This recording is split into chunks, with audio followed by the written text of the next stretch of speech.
Hello, everyone, and welcome to the second episode of VGVG, where we talk about Pokemon Sword and Shield: The Crown Tundra, which is the latest DLC release for the latest Pokemon Sword and Shield games. Here, as usual, we VG about VGs that we're currently playing, and with me, I have not one, but two of my friends. Would you like to introduce yourselves? Hi, my name is Jimmy, but I go by Black Persona on the internet. Usually people just shorten that to just Persona, and I'm sure that the two people here will be calling me Persona more than Jimmy, unfortunately. So there we go. Don't worry, we can call you Jimmy. We can call you Jimmy. I don't care. Alright, hi, I'm Shiny. I'm just gonna stick to going by Shiny here because that's pretty much what everyone calls me. Yeah. And I'm here with my co-commentators, Morgan, Nicodemus, and Tubman, here to pursue their dreams of internet rat fame. Who are they? The dogs? What now? Rats. The what? Oh, the rats. And yes, today we're going to be talking about Pokemon Sword and Shield, which was released in November 2019 and had two subsequent DLC releases. First in June 2020 with the Isle of Armor, and in October 2020 with the Crown Tundra. And with a game series that's as big and as dominant as the Pokemon series has been, like starting way ages ago in the mid-90s, early 90s. It's older than me. With a game series that long, we all have our own personal history with the Pokemon series, so I thought we'd start around with, like, our experience with the Pokemon games and stuff like that. Jimmy, do you want to start? Me? Sure. Pokemon series. I don't think I started with Gen 1. I think, so when I was growing up, my family was a little bit poor. We did have a Game Boy Color, but the Pokemon game that we got was Pokemon trading card game. Excellent game, still stands up to today, in my opinion. But yeah, my experience with the mainline Pokemon games is mostly this might get me arrested, but I mostly emulated up until I could finally afford my own copies of it, which would be around the DS Generation 4 era. Beyond that, since Pokemon also has a lot of different forms of media, I definitely remember growing up watching it. I remember seeing the very first episode when it first aired, and I was magicked by it. And I'm still a fan today, of course. You 20 saw years the later. first episode?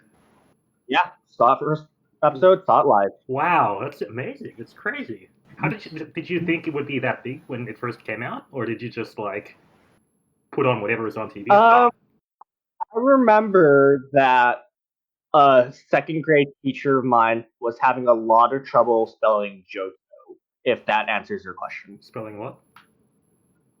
Johto? Johto, right. Yeah. Because, like, oh, my favorite TV show is Pokemon Johto Journeys. Like, how do you spell Johto? I don't know, but I like it. Nice. What about you, Shiny? I've been following the series since back near the beginning. Started with Pokemon Red in October 1999. Just kind of got into it because it was the big popular thing and check it out. And it was really kind of the card game that got me started before the video games proper. So you started with the card game as well? Yeah. Yeah, I had some too. Really? Okay. I don't think they were that popular. At least, like when I was a kid, no one seemed to notice they were. Yeah, it was a whole thing. There was a whole. They were doing a whole like card game league thing, but there was a local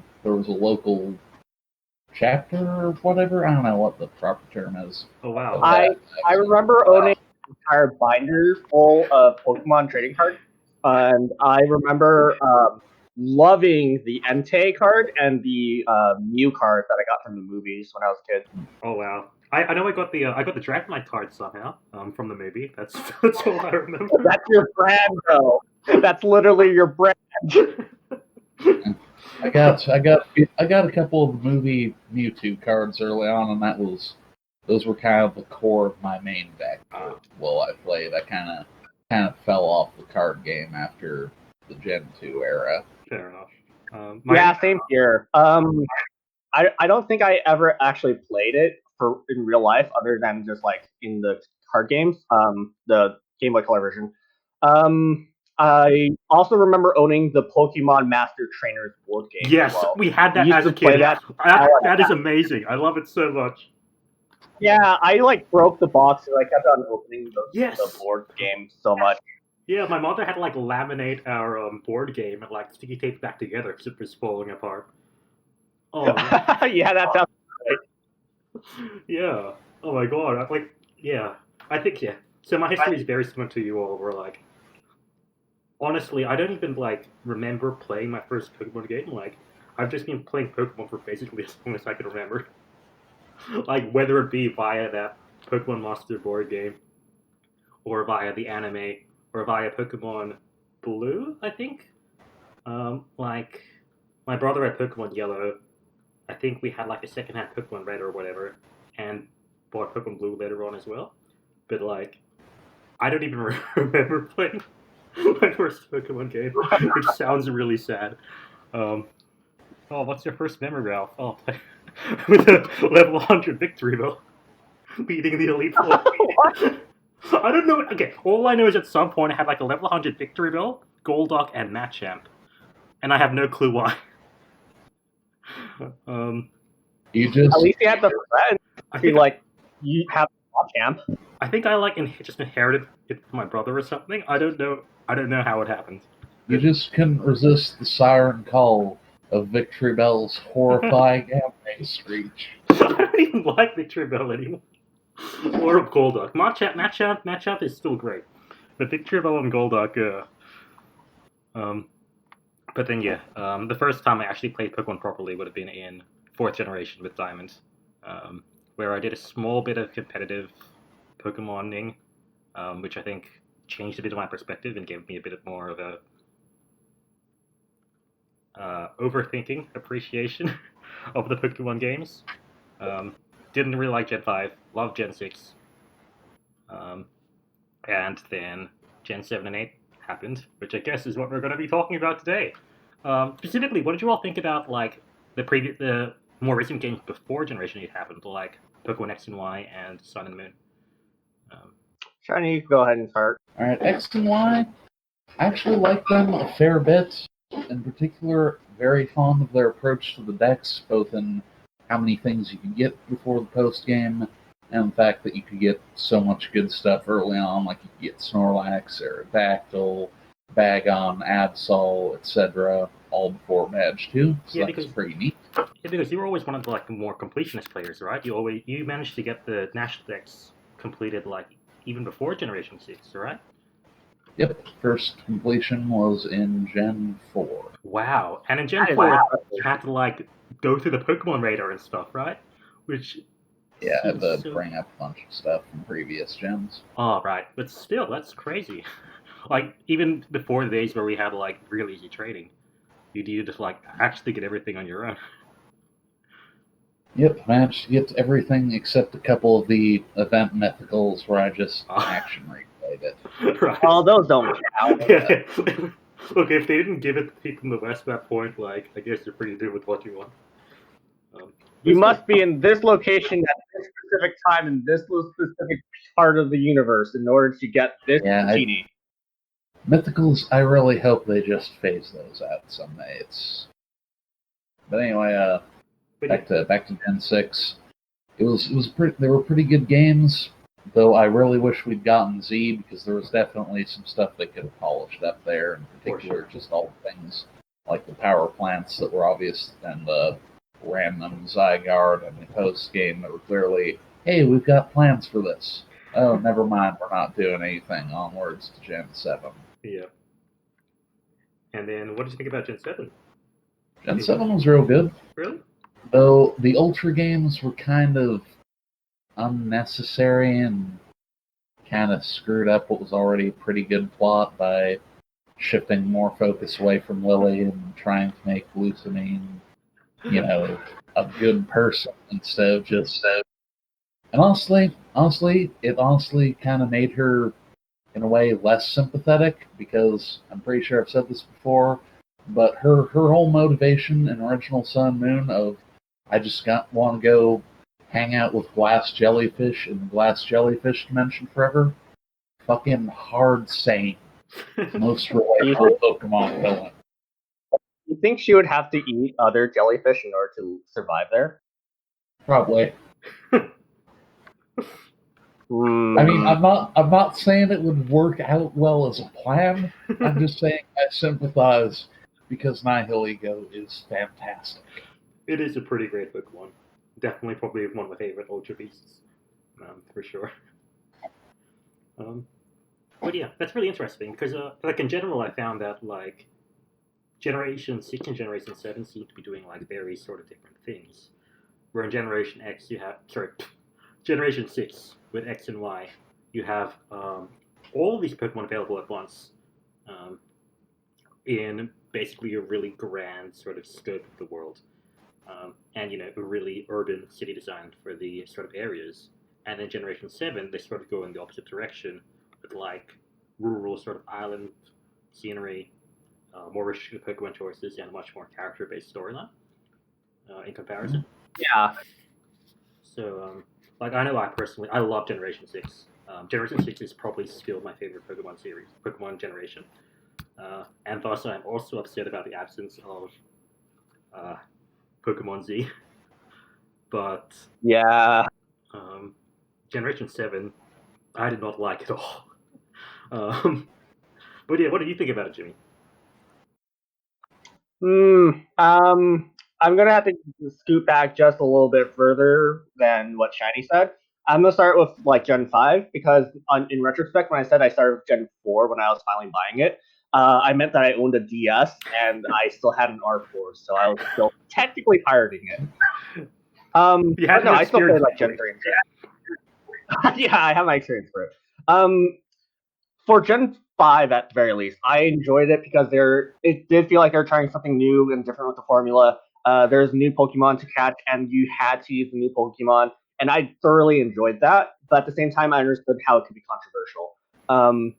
I agree with Shiny's opinion on Gen 6 with regards to how many Pokemon you could catch with that. But I do want to point out that I believe that was started with Generation 5's Black 2, White 2, because there was a huge amount of Pokemon to catch there, I believe. Huh. It's been a while, so I don't quite remember it, but I do have fond memories of it overall, of being able to catch so many different Pokemon. Okay, I can't compare. Though I skipped over Black What? and White. I skipped over Black and White too myself, so I can't really. Yeah. And then when it comes to Gen 6, I think it's one of my favorites as well, but for a little bit different reasons. I agree that they should have had a Generation Z or a Pokemon Z with it, but I also was watching the Pokemon anime for XY and XY and Z, and I am going to talk about it just a little bit. Go ahead. Go for it. It was basically it was shonen as fuck, and I say when I say that, I mean like Ash was actually kind of an actiony kind of hero, and he actually did a lot of stuff. Like every time like there was a gym battle coming up, he would always prepare for it specifically. For example, like for example, his second gym battle with I forgot the guy's name, Grant or something. Okay. He knew that he specialized in Rock Tome, so he came up with an anti-Rock Tome strategy, and that was like. It was kind of funny to always see it and to see him always thinking and strategizing. Okay. And he even like specialized in fast Pokemon. Like all of his Pokemon were like the super fast types. Yeah. But I feel like it did a good take on Pokemon Z, what could have been, because there was an entire plot line with Lysander trying to use Zygarde's powers in order to like destroy Kalos. And like I feel like that was a good take on what could have been, and it makes me really sad that we didn't have Pokemon Z. Yeah. Other than that, I pretty much agree with the idea that there's a lot of Pokemon to catch. The XP share was revolutionary and great, and it did make catching a lot of Pokemon really fun. I think around this point was when I finally discovered that, hey, I like Pokemon basically because of all the Pokemon that you can catch. catch, not because of like fighting it or anything. And that extends over to Gen 7, where you can still catch a lot of Pokemon, and it did have a character-based storyline, which I enjoyed greatly. Right. See, that's really, Go ahead. sorry. Were you gonna continue on? The only thing I was going to say was that I most largely agree with Shiny's opinion on Sun and Moon versus Ultra Sun and Ultra Moon, where Ultra felt a little extraneous. Right. But yeah, see, that's really interesting because I feel like a lot of the general perception around Generation 6 is that the storyline is very over dramatic and unnecessary for a Pokemon series, especially in comparison to like Pokemon Generation 5, which again had a much more personal, character-driven storyline. It sort of reverted back to Generation 4 and Generation 3 sort of world-ending calamity, which is more than a bit overused in JRPGs. But like, yeah, so I definitely enjoyed it, and it looks like you all did too, to an extent, which is really interesting. And I feel like, with regards to the Lusamine, I feel like they were trying to strike a middle distance between anime's Lusamine, who is a very good character, but too busy to hang out with Lily, and thus being abusive that way, versus Pokemon Sun and Moon, where she is an outright abusive in I don't want to say physical, because I don't think we ever see that, but at least emotionally abusive in a different way than too busy to hang out with you, Lily, kind of Lusamine. Right, makes sense. But yeah, that's generally like my takes on the recent generations. Overall, pretty much positive with Gen 6 and Gen 7, because I feel like they're going a pretty good way right there. Okay. Still though, I think you touched upon something really interesting earlier, where you mentioned that like the main reason you appreciate the Pokemon series is about catching all the Pokemon and that sort of thing. Do you want to elaborate on that a bit more? Yeah. Honestly, it just kind of felt like, I guess the best way to put it would be like getting like an easy piece of candy. And I think the biggest trigger for that would have been way back in Black 2, White 2, they had something called a Dexnav or something. No, not the Dexnav. They had like a thing where every route has like, yeah, that thing. And that was super satisfying to like fill in. Sorry, can you They also had like a cheap. I didn't grab it. What was it? I didn't hear it. Shiny, what was it called?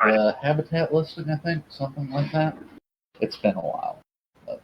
Yeah, I think that's what it was called. Habitat listing, where basically when you enter a new area, if you go into like the grass, it'll show you how many Pokemon you could catch, and it was super satisfying to just catch everything in that list. Ah, yes, Generation 6 had that too. I don't think I had a name for it though. You just saw all the Pokemon you could see in the region on your lower screen. That was the Dexnav and the Mega Ruby Alpha Sapphire. So it's that was the biggest thing. That one kind of made me feel like I just want to catch every Pokemon I can. Since the thing is focused on catching, and I haven't ever caught them all before, I kind of want to try that. And it's always been really fun to like hunt out that last one. Gets a little annoying at times, but when I finally see like that completed route on the bottom screen, it was really like, mwah, chef's kiss. Nice. So yeah, what did you appreciate about the games, Ben Shiny? The catching's definitely fun because otherwise I wouldn't have kept completing the decks this many times. I also do enjoy the fighting aspect, though I never quite get to the competitive stuff, and that I'll just spend forever eugenicsing at the team and then never actually use it. Right. Okay, that's really interesting. Yeah, you said that you're really into competitive, right? Well, it depends to an extent. So I think I'm sort of I appreciate two very distinct things about the Pokemon series. With regards to actually playing through the game, I think I more appreciate sort of like fantasy and world feel of the Pokemon games, which sounds really weird, but I think it's intuitively what like you appreciate about the games as a kid. Like it's the sort of I'm going on an adventure with my Pokemon buddies. We're gonna get those cool gym badges. We're gonna become the best Pokemon trainer. You know, like that sort of thing. Which I just found really fun, especially in Generation 6, where that whole adventure of becoming like the best Pokemon trainer is just made so dramatic. Because you're like going on an adventure with not one, not two, but like 4 other rivals with you. And then like you're getting like your super anime power-ups and the mega bracelets and things like that.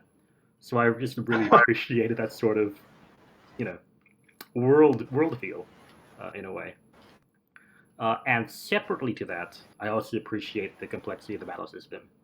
Um, but what's interesting is that I find that sort of those two things contradict each other in a way. Because the sort of when you're playing competitively, you're like just it becomes a sort of mathematical problem you're trying to optimize. You're trying to like turn off all of your personality and try and find the best Pokemon for each situation, which doesn't really work if you're like, oh, I really, really like Gudra or Gumi or something like that. And then you realize that Gudra's a terrible Pokemon. And you can never make a team around it. So yeah, I sort of appreciate both of them, but like, never really at the same time, is what I want to say. I feel like that tracks because of like how much there is to Pokemon to enjoy. Yes, yeah, for sure. Yeah, and there's this sort of like two sort of minds. There's the RPG aspect, and there's also just the RPG as in the full word role playing game, where you're actually doing this sort of role playing, and then separately the sort of competitive battling. Yes. I think that if the distinction you're making is, well, I'm guessing is RPG versus role playing game, I think it kind of feels like they've been leaning into that more with like first ME and then refresh and then camping stuff. Yeah. So you actually have reason to interact with your team more beyond just having them fight stuff. See, that's weird because I'm not actually really into like the Pokemon Me and stuff. I see Pokemon Me being the sort of like mini games you play with your Pokemon. I just find because how to put it, I don't feel like you need to tap your DS screen to feel a sort of attachment to the Pokemon you have with you. Like the attachment. I feel like they did a good job of it in Gen 7 when like you clean your Pokemon up after a hard fought battle. That one felt good. Yeah, I guess so. Yeah, makes sense. I guess I just feel like I'm more attached to the idea of, hey, so I've had this, egg slash this whole way through, and it's slowly gotten better. It's beaten through all of these people. I trained it from when it was a little Hone Edge and like couldn't beat a single Pokemon, and now it's like king shielding and blocking everything before it beats them all up with an Iron Head. Stuff like that. I feel like it's just that sort of progression and adventure that I really appreciate through the main game, and it disappears by post game. Sadly, yeah. Yep. But yeah, so with that in mind, I think that's just sort of a good sort of context and baseline to let us talk about Pokemon Sword and Shield. And before that, though, the sort of like drama and pre-release information that was slowly fed into the Pokemon community. Quite interestingly. But like I think the biggest and earliest drama being what famously became known as Brexit, a pun on the word Brexit, in which in this United Kingdom themed world, about like 2/3 of the Pokédex disappeared, and the internet thoroughly exploded and began to completely hate Pokemon Sword and Shield from then. The internet taking things too dramatically? Wow. Yeah. Good old internet. Hey, we're on the internet. I guess we can't really speak too highly of it. But yeah. So what did you all think about when the Dix stuff started being like revealed? I mean, it was kind of disappointing that they were going to cut stuff, but I don't know. It's been a while since to remember exactly how I reacted, but it wasn't like too horribly against the general idea, but kind of disappointing. Right. So now they've walked it back. It's hard to care too much. I know, like I saw a lot of naysayers and people that are talking like taking it overboard, and I kind of like got washed up in their like anger and disappointment to an overbearing extent. Like if I look back on it, I feel like it was overall an overreaction though. Yeah, for sure. I definitely agree with that. Especially like I feel like with these sort of these things that do have a really strong people have a really strong emotional attachment to it. Whenever the internet gets involved, like it just magnifies everything. I think in hindsight, that's a Yeah. really common perspective, where like Dexit, while not being really good, had a really overblown reaction by everyone to an extent, which is really interesting because. Yeah. Sorry, go on. Oh, keep going. I was disagreeing. I was just saying that like even though nowadays they post anything about Pokemon Sword and Shield on the YouTube channel, and it gets like disliked to hell. So I don't think they ever fully recovered among like the people who are really adamant about hating the Pokemon games. But I feel like everyone who stuck by it either never really was too upset about it, or like sort of recovered their perception of it. Would you agree? Would you disagree?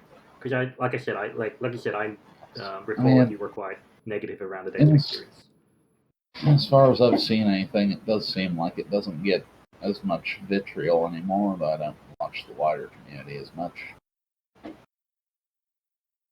I remember peeking back on the Pokemon subreddit and seeing at least one or two posts about dunking on Sword and Shield. But I'm not going to talk about that because that's not my opinion, even though it made me laugh. Sorry, what was the original question? Oh, just more or less like your sort of opinion on the sort of Dexit experience and how, like, do you think it sort of negatively impacted the game as a whole, or? It kind of felt like Pokemon Generation 3, where you couldn't transfer your Pokemon from Gen 1 and 2 into Gen 3, or like when Gen 5 started, where they didn't let you use old Pokemon again. But like for some reason, it kind of blew out of proportion here with Dexit. At the end of the day, it just felt like they were trying to focus on different Pokemon. Right. Which they so, always like, do to a greater or lesser extent. Yeah, so in hindsight, it's not that big of a deal, and even I didn't think that it was a big of a deal to have like Dexit occur. Right.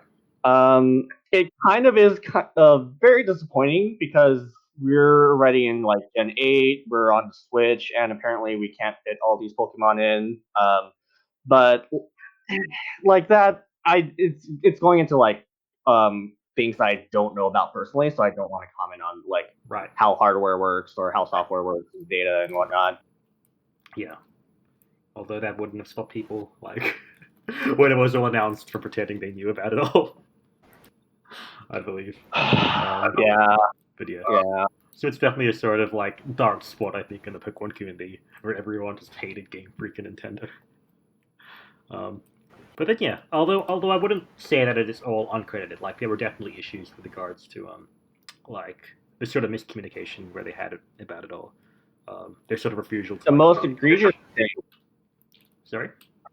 The most egregious thing is that in the Pokemon anime, which apparently I'll keep on bringing up, Pokemon Journeys is what it's called. Yep. Ash and his companion literally go to other regions instead of staying in the Galar region and catch all these Pokemon that you can't catch with Sword and Shield.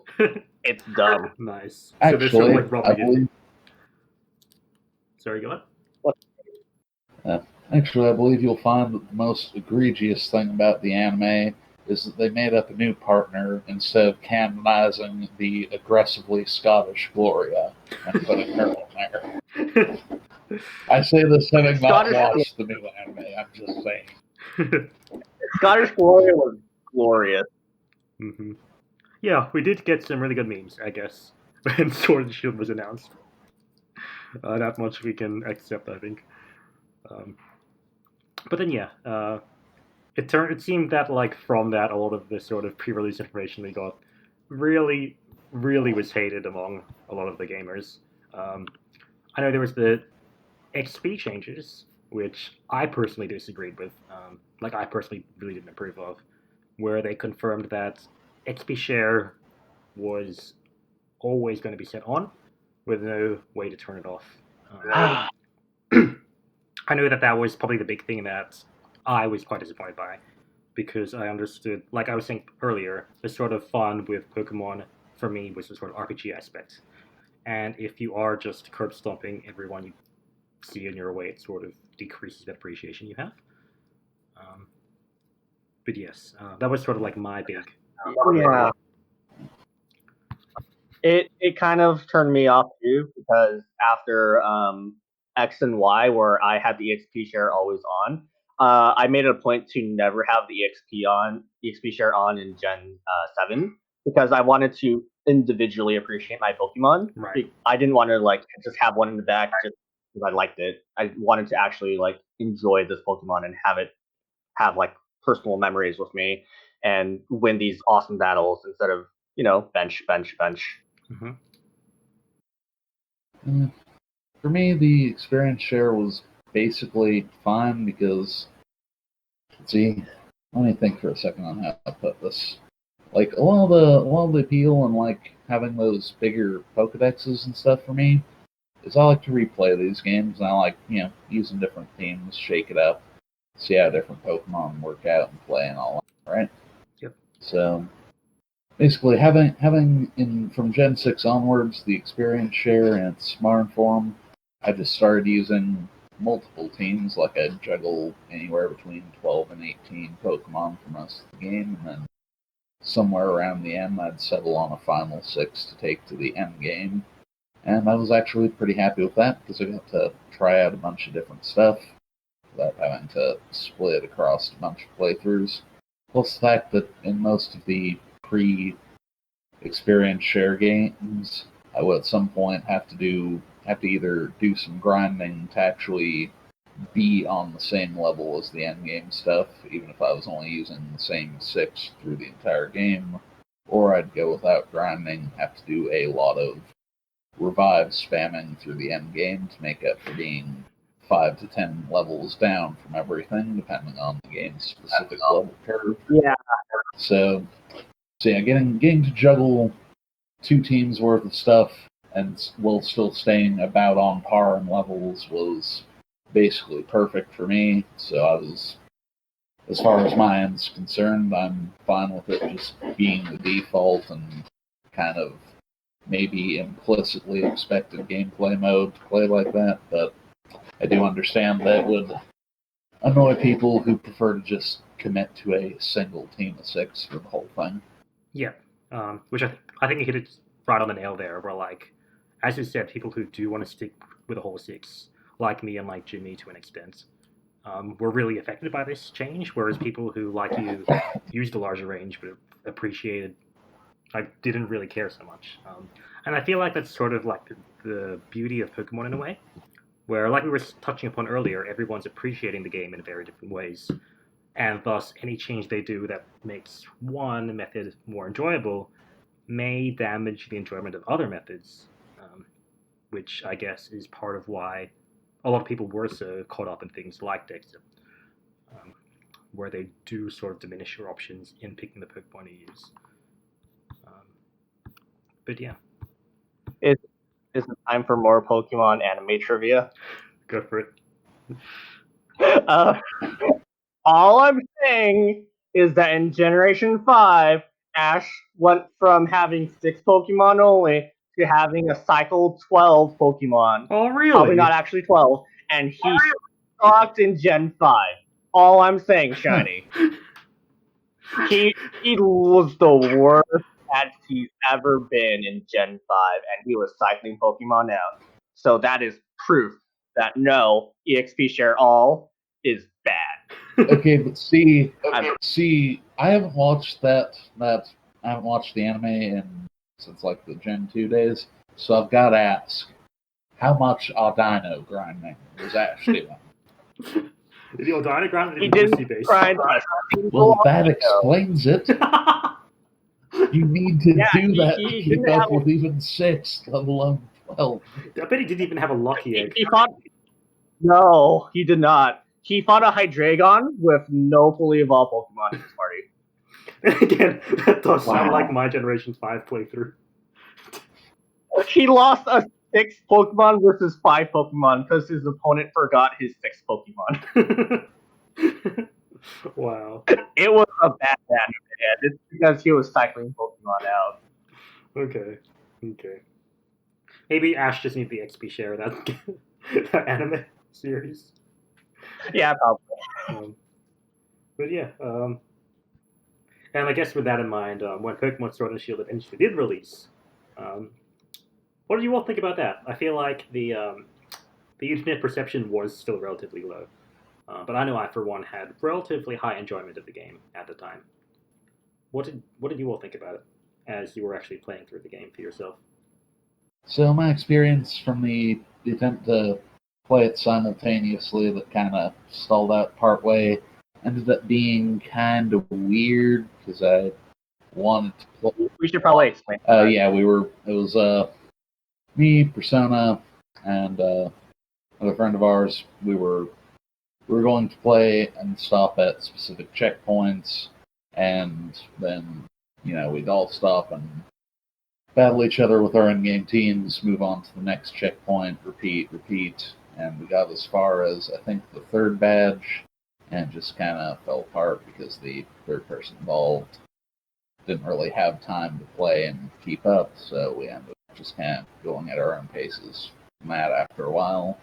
But I ended up wanting to play a bunch, not being able to make progress, so I just kind of ran around catching absolutely everything and doing a ton of raids and accumulating massive amounts of candy, and I had like 300 Pokemon in the dex before badge 4.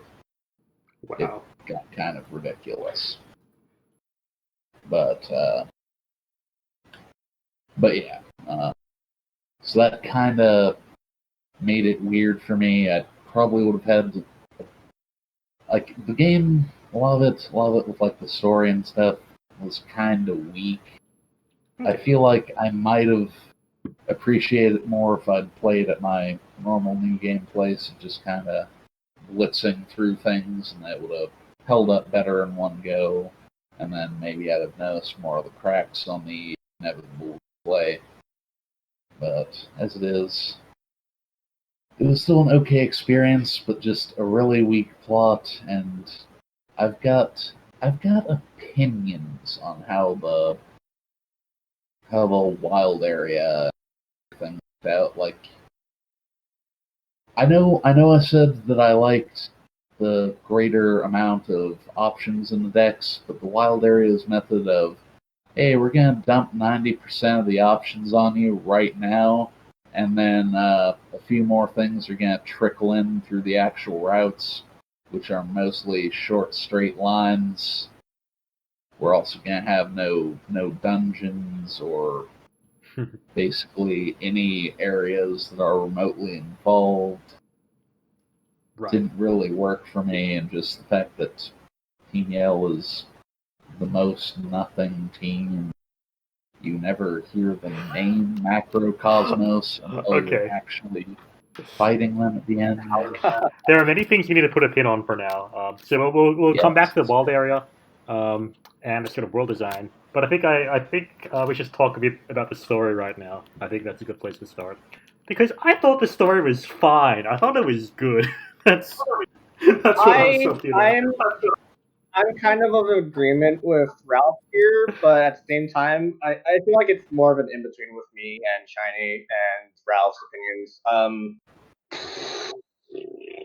I feel like when it comes to it, Pokemon is better done as a character-driven story than a big kind of story-driven story, for lack of a better way of putting it. Right. Like, I thoroughly enjoyed Hop, and I felt like he was a great character. And Hop was great. I love Hop. Sorry, go on. No. Keep going. No, I just want to say, yes, I agree. Hop is amazing. Keep going. Yeah, and even though I was also impacted by not being able to play it for very long, I feel like his pacing, while a little fast, was an excellent way of showing just how much he could grow as a person in Pokemon, which is generally a story light or expected to be story light. And I really, really thoroughly enjoyed that. it kind of was the same reason why I enjoyed Sun and Moon with Lily, because it was character driven with her as well. But that's Pokemon Sun and Moon. Other than that, though, when it comes to the story at large, I feel like it was very rushed, and I don't think that's a hot take at all. Yeah, I agree with it being rushed, especially with what Shiny was saying about the Macrocosmo team, who were hardly touched upon either. But despite that, I feel like the sort of key points of the story, I really appreciate it. I found a lot of people, I recall a lot of people at the time of the game's release talking about how, like, Leon was the main character, and all of the cool stuff happens off screen with Leon handling the issues. But I found that personally really interesting because, like, how to put it? You know that you're going to succeed. It's a Pokemon game, nothing bad is going to happen. And I feel like it's just having detours every 5 seconds to be called by the plot to kill a Gigantamax Pokemon or something. It's just really time wasting and really boring. In sort of the same way that I had issues with Sun and Moon, making you walk 10 steps before having Lily or How drag you to the next plot event. I feel like Generation 8 in Sword and Shield avoided that by making you have the fun of going on the adventure and then telling you, oh shit, you made a mistake, you forgot to handle the storyline. Maybe you should do that now. I feel like that emerged as a sort of interesting way of telling a story. It was a pretty funny thing, actually, now that you bring it up. Yeah. Well, I gotta say, did it really tone down on the plot every few steps so much as just like make it less plot related and just kind of words? It definitely toned it down. I already played Pokemon Ultra Sun. Well, no, I finished Pokemon Ultra Moon. Sorry, no, it was Ultra Sun. Like days before, I think even literally the day before Pokemon Sword and Shield came out, and the difference was stark. It was absolutely night and day, or I guess one could say the difference was Sun and Moon between the next generation of games. So yeah, it was a huge difference. I can say that. Well, for what it's worth, I feel like Ultra kind of put in way too much dialogue and like events in there. I feel like Sun and Moon had a better amount. Okay. But yeah, that's another story for another time. Yeah. But yeah, so I definitely appreciate that. And things like you were saying, the characters. Maybe Macrocosmo wasn't very great, but Team Yellow was amazing, in my opinion. They kind of were lower grade Team Skull. I did not like Team Skull for some reason. I don't know why. I'm sorry about your terrible opinions. I'm just saying that like Marnie is like 10 billion times better than my man Gozma, and Team Yell, and like Marnie carries Team Yell so much better than Gozma carries Team Skull. To quote a wise man in Pokemon Sun and Moon, y'all stupid. See, it's not Marnie it's not Guzma carrying Team Skull though. It's those two grunts that you can keep insisting you don't recognize every time. They're the true face of the team. Okay, I guess there's something, and I guess Team Skull also has that amazing scene where you try and steal Guzma's throne. Yeah, that's good stuff. But I love Marn. Marn is a great character, I think, along with her interactions with her team. Marnie is basically a character that set out to be the champion instead of inheriting her brother's gym leader position and then becoming a very strong rival for you, right? It's been a while, so I just wanted to refresh her. Yeah. And then she ends up inheriting her brother's gym position instead of becoming champion. A lot of people said that she was a combination of Gladion and Lily, which I'm not quite sure like how accurate it was because again the pacing of it of our play. I can see that. I can roll with that idea. She was very enjoyable though, and her theme was great. Yeah, and that brief scene she had in that music video they released was really good. I'm going to put that in this I'm gonna put that in this video briefly. I love it so much. Where like the Morpeko like forces her to smile. Um, but yeah. In the game too. Oh yeah. But like if the Morpeko didn't like physically pull her face up. Honestly, yeah. Honestly, I just want to say, like, I feel like all 3 rivals that you have in the game are this like A+ tier. Yeah, for sure. There's what's his name, Bede. Yep. Yeah. Or Bede? I don't know. It's a Japanese. How do you say his name? Is it Bed? Look, you're the one who watches the anime. Is what I assume. He hasn't shown up. Okay. No one from Gen 8 has shown up except Leon once. Okay. Whatever. So Bede. We will just call him Bede.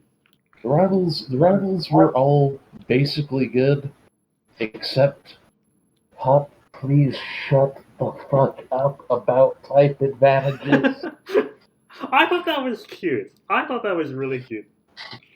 Oh, you hit my Pokemon with a type advantage. You're so good at this. Insert name here. It's one thing the first time when you're all new, but when you're fighting in, like, just before the championship, Jesus. Sweet shitting Odin on a pogo stick. Assume I know this by now. He has specific dialogue if he uses an immune, a Pokemon attack that your Pokemon is immune to, which is A+, like, kind of. I never saw that one. Nice. Before we get into the wild area, though, Persona, what are your thoughts on Sword and Shield as a whole? As a whole, so that or just like general things you like. I came into this, yeah. So back when I was younger, I feel like Pokemon entered this like dumb era. Not dumb. I'm not sure if that's too harsh or not. It entered this dork era where around Gen 3 or so, like it started fading out from popularity. People didn't really care for it as much. They were moving on to like more mature things, quote unquote. And they like came back around Gen 4 to Gen 5, where people were like, wait, I don't give a damn what other people think. I want to enjoy this game, and I'm gonna enjoy it. And like for me, that it kind of like goes in a circle. And for Pokemon Sword and Shield, it was approaching that same dork era where I felt like I didn't really feel for it. And I want to say that I was kind of blown back by Sword and Shield. I came into it with negative perception. I was, like I said before, swept up in that negative emotion where I just didn't have that much high expectations. I saw some of the graphics and I wasn't impressed by the fact that this is a Switch game and it looks awful. Right. But then I considered it from a Pokemon angle, and like they're not making it for the Switch; they're making it for a handheld. And if this was on a handheld device, I feel like it would have been fine. I'm not sure. Like, it is unfortunate that it's on the Switch when you have grade A titles like Mario Odyssey and Breath of the Wild, which have amazing graphics, and then you have Pokemon Sword and Shield, which doesn't have as great. Right. But overall, I was amazed by how much I liked it. I feel like I would have enjoyed it a lot more if they just advertised the Pokemon just like they did for Gen 7. But they didn't do that for this one, and that's why I wasn't very hyped up for it. Right. And you were the presentation negative stigma around the game as well. Yeah, exactly. And like the presentation of it, the like turning it into a sport was an amazing idea for gym battles. And like chanting and the music was just like it kind of just made my head like dizzy from like the excitement of it. Yes, I agree 100% there. Top tier gym music. Yeah, and like the way they just start clapping and chanting as your lost Pokemon goes out. Like I think that's amazing. I think that's like the one thing Sword and Shield really like. Like I was saying before, I really like this sort of game feel with Pokemon, and Sword and Shield nailed that. Where when you're in a gym battle, you have the chanting in the background. You're like making your Pokemon absolutely giant. You're like summoning thunderstorms and hailstorms as you fight, and like the in-battle dialogue. As much as we joke about talking about how you landed a super effective hit, like things like hearing the gym leader's desperation, I think is really, really cool as well. Yeah, and I feel like I'm gonna loop back around to it being a handheld thing, but it's Right. unfortunate that there wasn't any voices for it because I feel like that just adds so much more. Right. Like, there's that gym leader that sings in the middle of your fight, and it's not voiced, and it just makes me cry about like how much this good thing could have been better. Oh yeah. And I feel like that is overall my opinion on Sword and Shield. It's a good game. I may even say it's great, but it doesn't hold up as well as I would like it to. Right. So you're basically saying it's a handheld game on a, in quotation marks, home console. I guess, yeah. But like considering how I play it more often on handheld mode, I feel like that's kind of Right. like that's what they intended in the first place. Well, The only mark against that is that the Switch's Joy-Cons are awful. Yeah. But that's not something that the game itself deserves to be hated for. well, I feel like we should be able to criticize like the entire package as a whole. Like, I think you have a very valid point in that the Switch is nominally something for a home console system. The Switch is nominally a home console system, and them not considering that is something to be criticized for. As long as we sort of understand that, like with the XP share, they can't please everyone with any decision they make because we all appreciate Pokemon in different ways. Some people only play Pokemon when they're on the bus to work. Some people only play it on a Saturday morning. And I feel like the way different people appreciate it will change their experiences with it. If you're a viewer who plays Pokemon on their way to work, please leave a comment below and tell me why you do that. Hey, I do that. I did that for a while. What is wrong with you? A Switch is so bulky, and like you have to carry it around. Hey, I don't have. I usually bring my Switch to work to play on the bus. That's It so still weird. functions. It still functions as a portable. Yeah. There was a brief period where when I was working like the university rat labs, where I'd go and bring the handheld version of the Switch and sit and play Breath of the Wild while the experiments ran, stuff like that. Yeah. Maybe I just don't have as much. I think I did that too. Like the first or second day Pokemon came out, I had to run some experiments in the lab that like needed had half hour, 1 hour residence times. So I was just like, I remember I was defeating the first gym leader while scanning some samples. You science types and you enjoying Pokemon. Shake my head. But yeah. But yeah, so I think I've like touched upon my sort of opinion on the game as a whole until now, where like the game feel is great. The sort of drama with it, Dynamax ties into that, with a sort of with the gameplay sort of taking a distant second. If you spend some time on the more competitive boards, you would find a lot of discussion and dislike of a lot of the new mechanics, like the Dynamax mechanic, to the extent that the major competitive community, Smogon University, elected to ban the Dynamax mechanic for it being quite overpowered and really hard to control, which was somewhat controversial at first, but people have grown to accept. I'm gonna pop up and say on Dynamax, it's kind of a neat game gimmick for what it is, even though you don't get to use it much outside of raids. Yep. But honestly, in terms of being like an actual mechanic to carry forward instead of game gimmick, drop Dynamax, bring back Megas, make every Gigantamax just a Mega evolution for that thing. Yeah. Just I agree. do that. Yeah, Great. I agree. Like the I want my Dynamax. Megas. Yeah, the Dynamax I think really did help with that game feel, but less so for the actual game mechanics. And Mega mechanics are much, much more interesting, I would say. I'm the guy that likes Z moves from Gen 7. I did not like Z moves. I thought they were stupid. What do you like about Z moves? The poses are so funny. Okay, fine. I'll give you that. The poses are hilarious. I've also got to give it to the actual moves themselves, where they've sometimes managed to be great by looking bad. Like you know, Breakneck Blitz, the first normal one, where they just kind of freeze in place and jankily slide forward into the enemy. Yeah. Okay, but also, you know those old Ocarina of Time speedruns. I don't know if this is still used in like the current ones, where they just do some weird trickery with a bomb and then just jankily slide backwards at hyper speed across the world. Yep. My first thought upon seeing that Z move was, it's that, but weaponized. And that owns. I love that. Okay, fine.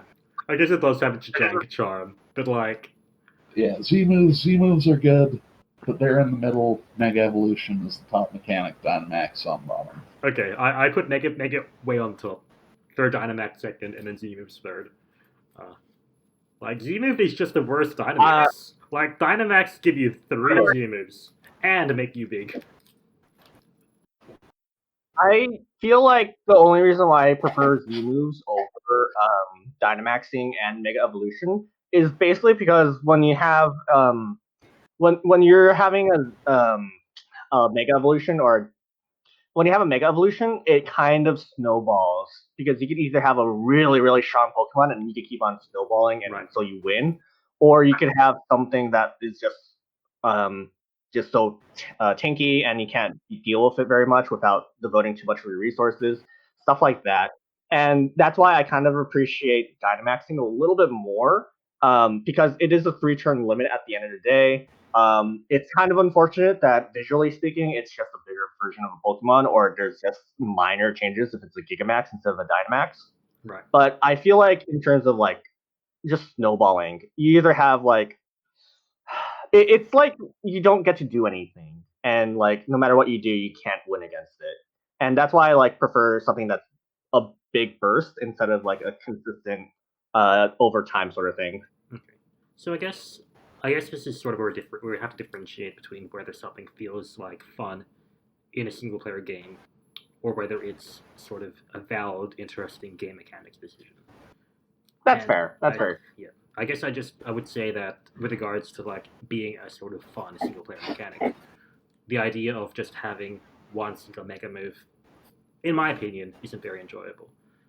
If you want to consider it as a gameplay mechanic in something much more competitive, uh, I would have to phrase myself very differently.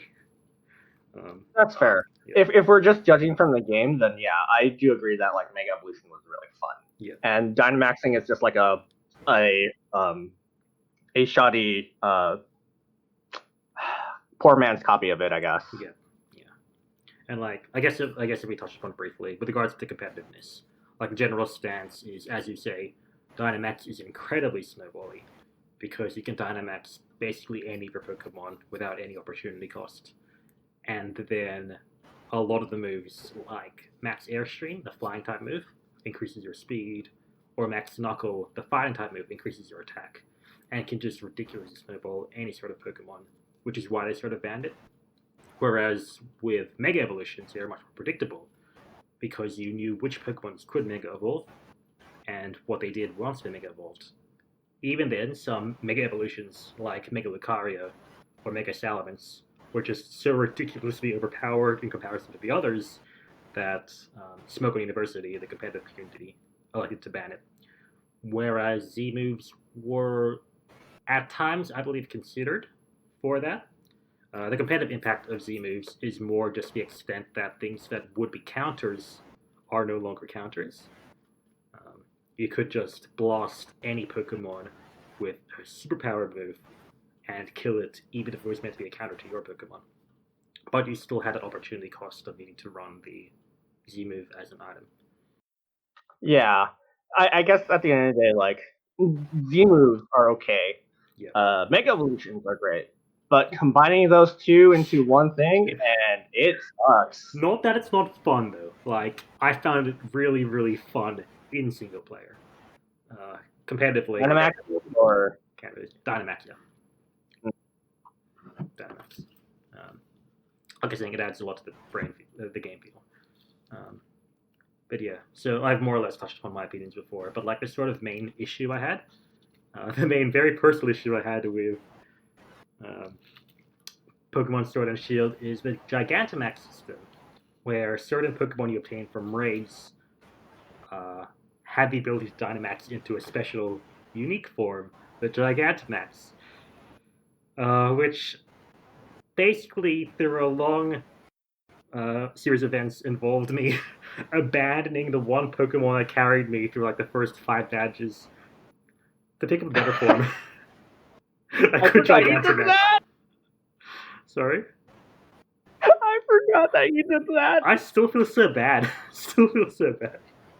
Yeah, it's having it be. You and your... Go ahead. Go ahead. Yeah, basically, I just had to abandon the Corviknight. The Corviknight who soloed the first half of the game, when at one point someone else grabbed me. They were like, "Hey Ralph, there's a Giga Corviknight raid," and I'm all, "Giga Corviknight? I love Corviknight." Grab the Corviknight. It was like Gigantamax had like perfect IVs, and I'm like, there's just one Pokemon that dragged me through the entire game, or this other one who is better in every single way that I just caught. I'm sorry. Insert Toy Story meme. Andy, I don't want to play with you anymore. Yeah. I believe you're going to try and say something, Shane? But yeah, it's like I said. I've said this before when I talked. Like, it was a really bad move to make the Gigantamax factor initially be a thing that you had to catch an entirely new Pokemon instead of being able to upgrade. I mean, it's nice that they finally let you do that, but adding it in DLC like 7 months after release, kind of a bit late there. Yep, for sure. I feel bad for the people who didn't buy the DLC. Well, we'll get on that in a bit. But I guess before I go into that, let's go back to the wild area discussion, which was proclaimed to be the sort of main interesting mechanic of this new series of games, where you have a sort of open world area, in quotation marks, where you can do more or less whatever you want. So what did you think about that? So Shiny, you were saying something earlier about how you can access any Pokemon from that, which you thought wasn't too good? Yeah, it's nice to have a big selection early, but just the sheer amount of things you can catch before the first city, it just kind of gets ridiculous. And like I'd said earlier, I'd completed 3/4 of the decks before I went on to Badge 4, and very little of that was for trading, like wonder trading late game things. Most of it was just catching absolutely everything available and evolving it fully with candies because there was nothing else to do at the time. So it's just, there's too much stuff, and it ends up both in too many options and just the fact that there's nothing really to add later. I mean, there's one tiny island and one little corner that are locked off by surf, and otherwise it's just kind of all there from the start, which means that aside from the high-level raids, there's nothing there to really be much of an end-game, post-game thing. I feel like to an extent that it is a sort of emergent quality of the way you were playing, where you did have all of that time to play through the wild area without advancing the storyline. I feel like you might I do need to replay the game. I've been meaning to do it now that both the DLCs are out. Right. To see how it flows as like a complete experience in one go without interruptions or anything but me setting the pacing, but haven't gotten around to starting yet. Right. And then yes, Shigeru Miyamoto once said a rush game is forever bad, but I guess DLC is fixing that. To an extent. We'll go in a bit more detail with that as well. But yes, so the wild area, in addition to the Dynamax raids, which are intrinsically linked to the wild area, where you can sort of fight Dynamax Pokemon with friends or with AI partners. Partners in quotation marks. Oftentimes they just work against you and die. But yes. Shout outs to Martin and his horrible goddamn solo. Yep. Rock polish all Yeah. day, every day. Though I'm McTower going sometimes. to have a comment related to the AI partners later in the DLC, so remind me about that thought. It's just an idle thought, but But yeah, I feel like the big innovation with the wild area though is that you do have that open world area where you can sort of do whatever you want.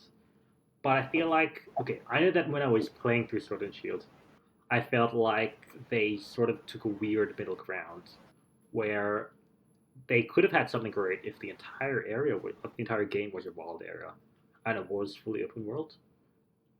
And it could have been Yeah, great if they I had agree with a that. classical system with roots. But by sort of taking a mid combination of it all, they sort of got the best but also the worst of both worlds. Where you just Yeah. feel incredibly restricted in the roots. Whereas in the wild area, you I've feel been like down for full open world if they got the scaling right, and then end up in a Gen 2 situation where they account for you might go to any area by just having the level curve shit itself and die. At least for me, when it comes to the wild area, I want to preface this by saying that the Switch is the first home console I've ever had since the N64, okay. which is kind of a no, not the N64, the GameCube. I've had the GameCube, but technically I only had like 1 or 2 games on it. I want to preface this by saying that because I haven't had like a modern open world game up until the Switch. I guess the previous one, if you want to consider it, is Wind Waker, which I did play on the GameCube. But when it came to like modern open world games, I got to experience. I think I experienced Mario Odyssey and Breath of the Wild before I got to Pokemon, and I guess my expectations were a little high for the wild area. And I think that basically comes down to like the visuals that you could see in Breath of the Wild and like the sheer like exploration aspect that you could do in Mario Odyssey. I was expecting that a lot when it came to the wild area, and I feel like it doesn't deliver very much on the graphics. Right. Which, to be fair, like that's basically just what a Pokemon game is. But I feel like another wrinkle to the wild area is that like there's this thing where apparently the first of every month, the entire wild area will have only one weather condition. Yeah. And I experienced that with blizzards. I could not find my way around anything. I was so blind and I was screaming like to my friends and literally. To an extent, though, I feel like if you compare any open world game to Breath of the Wild, to an extent, you're going to be disappointed. And then I played Xenoblade Chronicles Definitive Edition, and then I was like, "What was wrong with you, Pokemon? Why is Xenoblade?" And okay, to be fair, There's something Xenoblade similar is pretty about much Xenoblade Chronicles and Breath of the Wild. touche. They were both developed by Monolith. Game Freak, get Monolith on board for your next Pokemon game. I don't have that much experience of open world games. I'm sorry, but like I just feel like graphically the wild area was kind of boring to look around, and like the dens just stick out like a sore thumb. It's just weird to see like a natural area that is supposed to be tamed by Pokemon and for Pokemon to have like these weird geometrical kind of alien structures everywhere, and like it kind of makes it not natural. Dens I agree aren't the greatest design, but I would disagree about the art style of the wild area in general. I feel like the art style was really good in my opinion. Um, People can meme about the trees and the textures of the trees all they want, but I feel like the graphics of the wild area are good and will age incredibly well, in my opinion. For example, which part? Just the rock style, like okay, when it's not foggy and when it's not a blizzard, um, I feel like just seeing the sort of layout of the world, seeing the sort of design and structures of it, it just looks great. Because I feel like if you do try, like for example, if you do compare it to say the first Xenoblade game, um, as an example of an open world, the stylistic choices aged incredibly poorly, especially in comparison to going back to it with Definitive Edition on the Switch. Whereas I feel like Pokemon, with its already bright cartoonish style, it almost looks like a painting in a way, which I believe is sort of their intention, to make it look like this sort of blah, Renaissance European painting styles. And I feel like that worked really well. No one complains about Generation 3 or Generation 4's graphics, even though, they aren't good by any modern means. The art style is sufficient to carry its art to the present day. And I feel like that's more. I feel like that's more because it's retro. I don't think it's because it's retro. I feel like, how to put it, they're good. Like, the arts of Generation 4 and 3 are actually good, in my opinion. Oh, that's yeah. Okay, yeah, that's what you're talking about. Yeah, I agree. And I feel like, in the same way, like, even if they are limited by the graphical capabilities of the system, you look back at some of their designs and you're like, yeah, I think this place looks really pretty. I feel like Pokemon Sword and Shield, given another 5 to 10 years, we'd look at it the exact same, in my opinion. Because texture is always age. Even if the textures of those trees were good today, in 10 years they'd be crap anyways. Textures age, art styles don't. Is basically what I'm trying to say. Yeah, that's okay. But other than the graphics, I do want to say one more small thing. It sucks when a Pokemon pops up right in front of you and you encounter it when it's still small. For sure. That's not it. I think everyone agrees with that. Yeah. That one Snorlax. How do you? And the Ferrothorn near the bridge, like. Okay, I guess I can't complain about the Ferrothorn because one time I stepped on a tiny Ferrothorn, and it was a shiny. That's an exception, not the norm. But yeah. How does this Rattata not get run over when I hit it with my bike at a million miles a minute? Pokemon are very durable.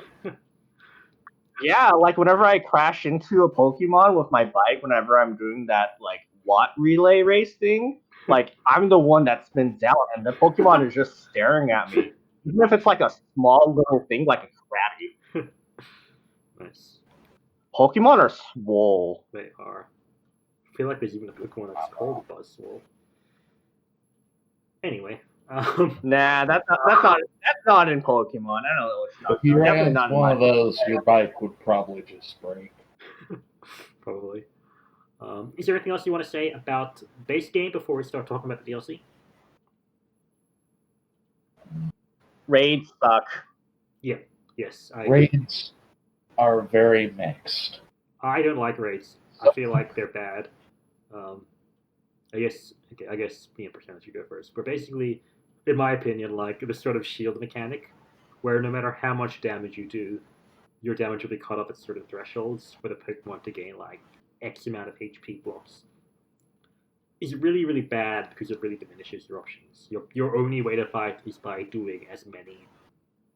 attacking every single turn, which is really boring. There's no strategy, and it becomes highly reliant on the AI constantly attacking, which they never will, especially if there's Martin Solrock on your team. That's more or less why I hate the raids. Do you agree with this, Persona? Sorry, can you repeat that one more time? I'm sorry. Sorry. Yeah, basically, I just hate the sort of shield mechanic where they put your HP to thresholds and having to rely on spamming attacks to get the shields down and having no other options. Yeah, at that point, the only strategy was to hit it harder or to put up I guess wide guard or the screens, I guess. Yeah. But I feel like people just forget about that and they just want to break the shields down sooner rather than later. Right. But so it doesn't help that Pokemon does 2 or 3 attacks per turn. Yeah. But yeah, so you thought you had a mix opinion of it though, Shiny. So apparently more positive than me and Jimmy. Yeah, where I stand on it is the barrier mechanic absolutely does suck ass, but it kind of works out, and that most of the raids, even on the higher end, are fairly inoffensive as long as you just have a good Pokemon bring on your own. But I can't call it a good mechanic because every so often you do run into one of those species that's just an absolute fucker and just spams area of effect attacks every turn while your AI allies fuck around, and then you just die and there's nothing you can do. Yep. Because level 100's Sword Wolf can only carry you so far. Yeah, I agree. The weirdest thing about it is that I remember another friend of mine came into a raid with a Ditto and transformed into the Pokemon, and it didn't have all the moves that it was using against us. I know, like, mechanically it's because it has multiple movesets, but it was really funny to us when we did it. Yeah, it's really, in my opinion, it's really not their best design choices. But I guess in something I touched upon our last episode in Monster Hunter, with regards to DLC, they have their chance to improve or amend some of the decisions they made in previous editions. And Isle of Armor did not really do that, in my opinion. I hated What Isle did of Isle of Armor. Armor do for you? Sorry? What did Isle of Armor Oh, add? because you haven't finished Isle of Armor yet, have you? It happened. Okay, so I have a brief list of Isle of Armor things they added in my notes. They expanded the Pokédex. Woo! Gave you more moves. Woo! Yay! Question mark. Had you the ability to create more fashion balls. Yay! Actually, yay. Only Wait, they really? weren't super obnoxiously rare. Yeah. They let you make a suit. Oh yeah, okay. That. Yeah. Sorry, what was that? They let you make a suit that can Gigantamax any Pokemon. Yay! If only it Hell wasn't yeah. too late. But, unironically, the best and most important part of this DLC was added fashion options. It's really sad. That's my favorite part of the DLC. I still haven't seen all of them. I haven't even seen the first few stuff. And it's All I have is the dojo uniform.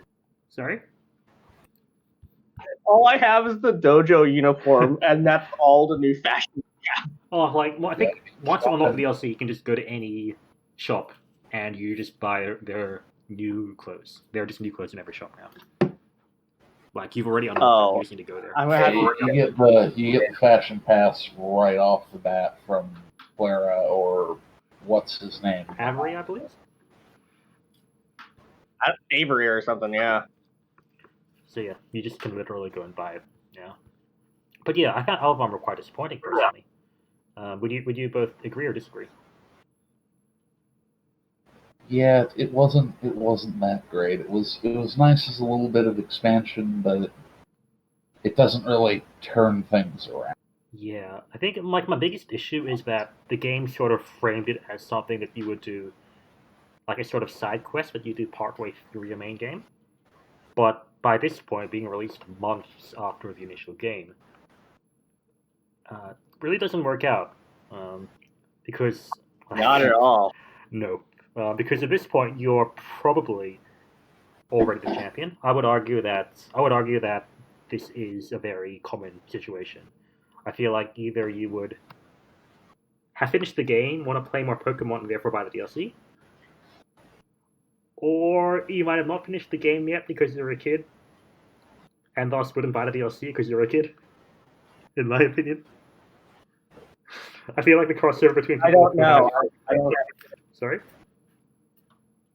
I wouldn't know because I don't have any kids. Yeah, can't speak to that. Fair enough. I would just feel like the crossover of people who haven't finished the game and bought the DLC would be very, very small. Yeah, it's definitely like if you didn't like the base game, there's no way you would have bought the DLC. Yep. And I feel like there's sort of the story in quotation marks really just made it like drop down, in my opinion, terrible. Yeah, it was Like, not great. so okay, let me provide my summary of this, where you go on and you get called to take a sort of train ship boat with somebody to go on an island to go training, even though you're already the champion. This random girl is Bird like, taxi. sorry, Bird taxi. or yeah, oh sorry, yes, air taxi. Um, and this trainer, Clara or Avery, depending on what game you have, has no clue who you are, even though you're the champion. Challenges you in battle, who you stomp because all your Pokemon are post game. And then through basically technicalities, you're allowed to a dojo to do 3 challenges to get the strongest Pokemon ever. The first challenge for like you, an elite Pokemon trainer, get on your bike and chase down 3 Slowpokes. Fast Slowpokes. Sorry, fast pokes, I guess. That's literally their challenge, though. Your challenge as a Pokemon trainer is to ride a bike. Nice. Challenge 2: find mushrooms in a cave. But the twist of the finding mushrooms in the cave is that the head of the dojo tells you where the mushrooms are, doesn't tell anyone else, and then is very surprised that you find the mushrooms. He's like, oh, the mushrooms are in this cave over there, doesn't tell anyone else, and when you come back, he's just, I can't believe you found the mushrooms, and no one else did. And then the third challenge and final challenge before you can unlock like the greatest Pokemon is to beat this one trainer who you already beat before. It takes like half an hour max to finish the story. Okay, fine, an hour or 2 max to finish the story, and it's not great because even though you have access to new Pokemon in the Isle, it's too short to make any use of them, and there is no difficulty curve. You can try and catch a new Pokemon, except then there is nowhere to use those Pokemon to, or to level those Pokemon up in. So It'd be sorry? I'd be basically fine with the lack of difficulty curve, or even just the fact that they're giving the champion these mundane tasks. But it just the way they handled the scaling is really bad. Either you go there immediately and everything's level 10, or you go there post game and it's all level 60, but it's the same team, so you're just fighting a level 60 Batmobile. I didn't know about that. Wow. Okay. Yeah, that was pretty bad. Yeah. Yeah, it really didn't do anything for me. Yeah, Isle of Armor, not good at all. And then you get your Karate Panda. What is Kung Fu? Wushu. You said that if I just fed it a lot of candy, it would evolve naturally from happiness. It's level 50 from all the candy I fed it, and it's still not evolving. You need to go to the figure. The happiness threshold is to enter the tower, which you can do now. Oh, that's... And in the tower, you can evolve it. But yeah, although That's too much effort. yeah, it's a bad deal. It's a bad deal. But this seems to be a trend with Nintendo games where they release their DLC in 2 parts, and the first part is crap. They did it in Mario Party. In Mario Kart. They did it in Breath of the Wild. And they did it in Pokemon. So I think all of us were just waiting for Crown Tundra to be at least somewhat redeeming. And to an extent, it really is. I mean, credit where credit's due. I did enjoy the fact that there was more wild area to do, since Yes. that was my main complaint with the base game. Like, the fact that you could see a goddamn Wailord in the distance is amazing. Yeah, the Wailord was very Yes. The Wailord is great. And yeah, the more wild area is really, really nice. But I feel like they sort of reduce the impact of that by not having that sort of level scaling. By having there be no difficulty scaling, you aren't doing anything in the wild area beyond just catching the wild Pokemon. which I guess is the same as always, but there is no sense of progression other than getting that Pokedex number up, in my opinion. At least give us a level number to go up as well with it. Mm-hmm. Um, There's also like a little after story too, where like I think you and Hop go to the dojo and you have to look for this honey or something. But I don't remember It's that. way To be too honest. into tasting Pokemon honey. Yep. It's to Gigantamax your Urshifu, which again really isn't that much at all. I hardly remember it, to be honest. It really doesn't stick in your memory. Overall, I like, just saw Alfred play it. If I hadn't seen that video, I probably wouldn't remember it either, because it was such a nothing to actually play. yeah, Isle of Armor is not great. I guess we're all of the opinion here. And then Crown Tundra happened, which I think we all agree is substantially improved. So Persona, Yeah. you're still in the progress of it, but I think me and Shiny both. I- Sorry. I have not picked it up after that last bit we played. Yeah. So we tried a bit of the newest mechanic, the newest sort of flagship mechanic of the Crown Tundra, which is the Dynamax Adventures, which are basically 4 raids in a row.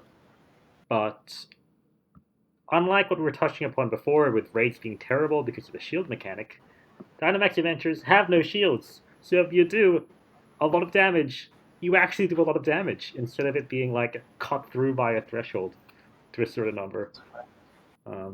And you also are given a random assortment of Pokemon to choose from, which I think at first we were all skeptical of, I believe. Because, you can't really use Just your own like Pokemon. everything else. Yeah.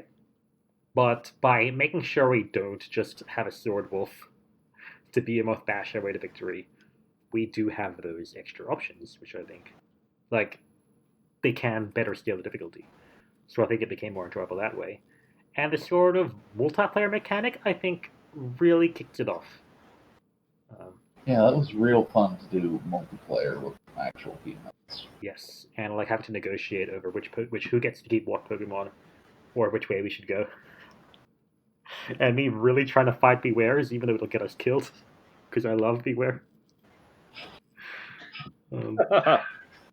Yeah, stuff like that is, I think, like really. It's okay. Someday we're gonna do it again. And I'm gonna lose us like 3 runs chasing Hatterines. That makes sense. Sounds about right, and that'll be perfectly fair.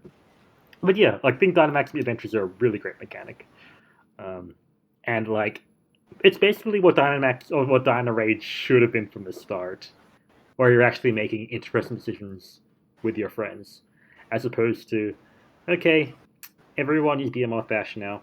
Oh, where's Giga? Okay, can you just Mega Evolve and break 2 shields instead of 1? Dynamax Adventures are a really good thing.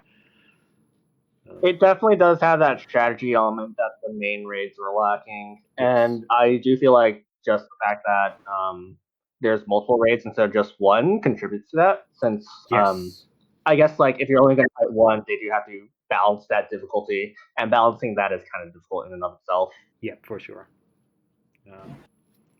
And then plus the added shiny, right? I feel like gives it a bit more longevity since you got reason to go back and farm stuff instead of just, well, I've got all the Pokemon, I've got one of every Giga, I've got more TRs than I can ever use. Yeah, for sure.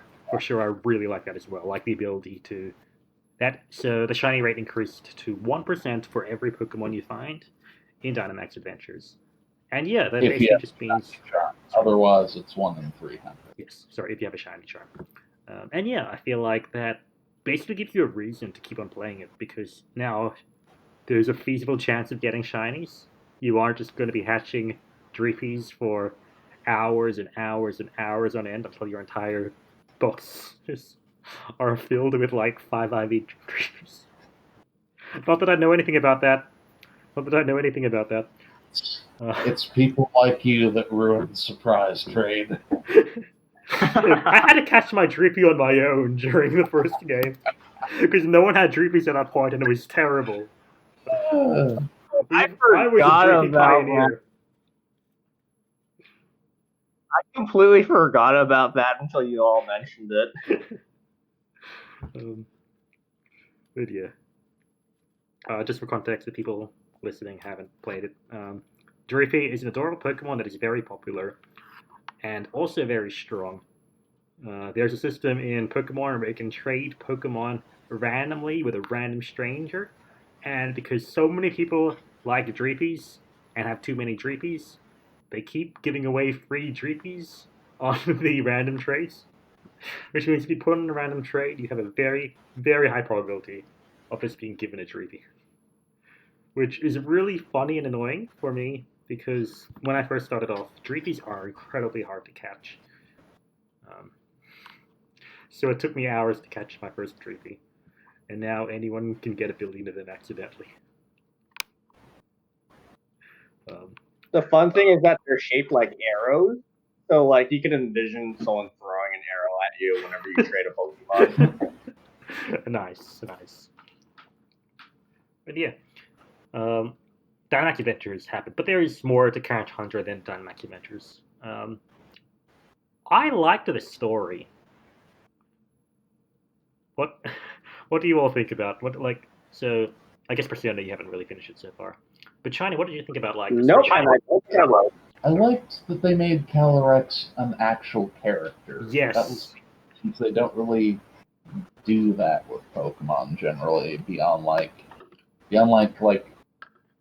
vague general sense of personality. But like before this, Nebby in Gen 7 was about as far as they ever went with that. Right. And Nebby still never actually got like actual intelligible dialogue.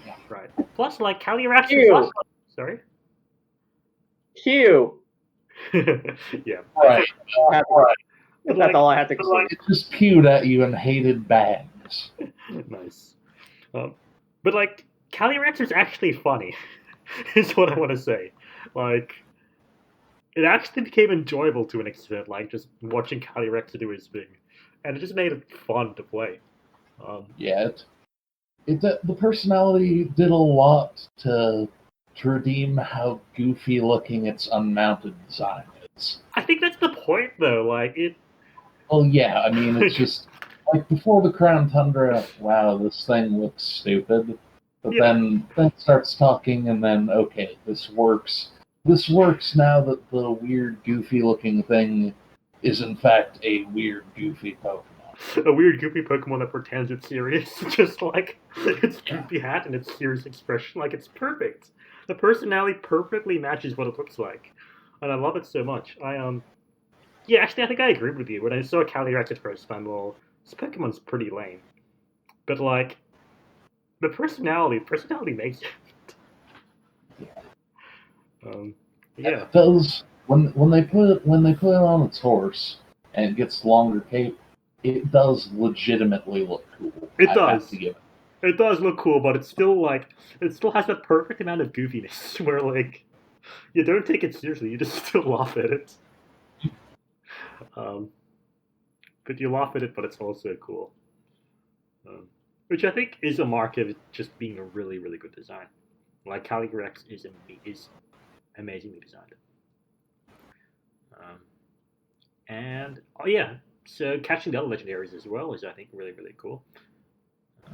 A lot of the legendaries have their own sort of. I do remember seeing a clip of like you having to chase a Zapdos running across the plains. Is that something that happens? Yes.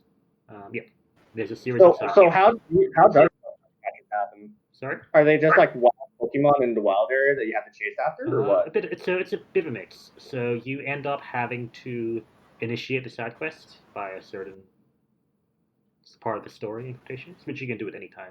So the way that Crown Hunter works is that your sort of tour guide, adventure guide, I believe he calls it, Peony, gives you a whole bunch of quest lines. You can do them in any order. One of them is the Calyrex line, which is hilarious. The other one is the Kanto Birds storyline, where you initiate it by going to a certain area, and then you can chase the birds through various locations. And like, how do I put it? It's better. It's much better framed than catching slowpokes for a training montage when you're already the strongest trainer in the region. It's a similar concept, but the framing works so much better. And I think that sort of helps Crown Tundra be really enjoyable as a whole. Plus, they make it more of a thing in that instead of slowpokes all being crammed into one area, it ends up with one bird for each of the areas, each of the open world sections. Yep, so you get to go back to the Isle of Armor. The best use of the Isle of Armor's wild area, including the Isle of Armor, to catch their bird. And yeah, it makes exploring just really, really fun. Areas for the coolest looking bird. Which is your favorite? The coolest looking one, in my opinion, is Moltres, because I will always be an edgelord at heart to some degree. Yeah, I like the Zapdos. I like it's basically an emu. Zapdos is a strong contender still. Okay. Yeah, that one was the strongest. They're all good. Yeah, they are all good. And the Reggie challenges are really fun as well. It calls back to the Hoenn challenges where you just need to do some completely random things, which is just fun in a puzzle solving way. And then the ruins you get inside are somehow the exact same ones in name and appearance as the ones from the Gen 4 event stuff, which I'm sure some Pokemon deep lore nerd out there has elaborate theories about. I don't know about this. And yeah, so all up, like, I think the Crown Tundra does that thing I like, as I was saying, about having that sort of game feel, making it feel like you're role playing, like you're actually going on an adventure trying to catch these legendary Pokemon. It's funny, it has a solid storyline. The multiplayer and the Dynamax adventures are great. And then after you finish it off, it closes things off with a Galar Star Tournament, which is basically the Elite Four equivalent all over again. Except now you get to team up with like your old allies, which I think is like a really cool dramatic change. It ties into that sort of game feel idea. That makes me super excited to finally get back around to playing it, because that's something that, if it's more character interaction, excellent.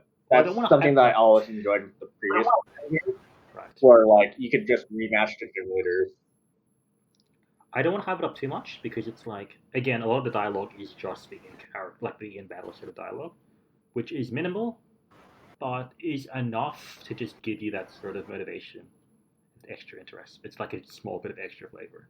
Like again, you are just really doing multi battles, which aren't the greatest, especially given that Crown Tundra still has a lot of the similar difficulty curve issues that Isle of Armor has. Where if you have one level 100 Pokemon, okay, basically, you can solo the multi-battles alone. Your partner doesn't do anything if you're level 100, which makes it a lot less impactful when like Marnie or Hop are telling you about how much they've learned or how much stronger they are, and you're just, please shut up. Dragon darts, just kill them both for me. I think I might have gotten a better experience out of it in that my in-game team, I didn't take them to level 100, I just took them through like the Isle of Armor story, Crown Tundra story, so they were still in a point where they were about on par with the AI allies, so it actually felt like a team up instead of just my team doing all the work and them being there. Fair enough, yeah. Okay, I can see why that would be more enjoyable. Maybe that's something I should consider. Just by trying to go at it with some level 70s. But yeah, so I assume you like the Galar Star Tournament as well then, Shiny? Yeah, I enjoyed the one run that I did. I do need to do more of it someday and see some other combos, but made a good first impression. Yeah. So I guess our overall opinion is with the Crown Tundra as a whole is just pretty solid, right? Yeah. As solid as ice. Solid as ice. I guess you can say there's a ton of new content. The crowning achievement of their DLCs. And that moment at the start of it, looking out at a vast open world, all of which is ice and snow and cold, and thinking, oh yeah, we're Skyrim.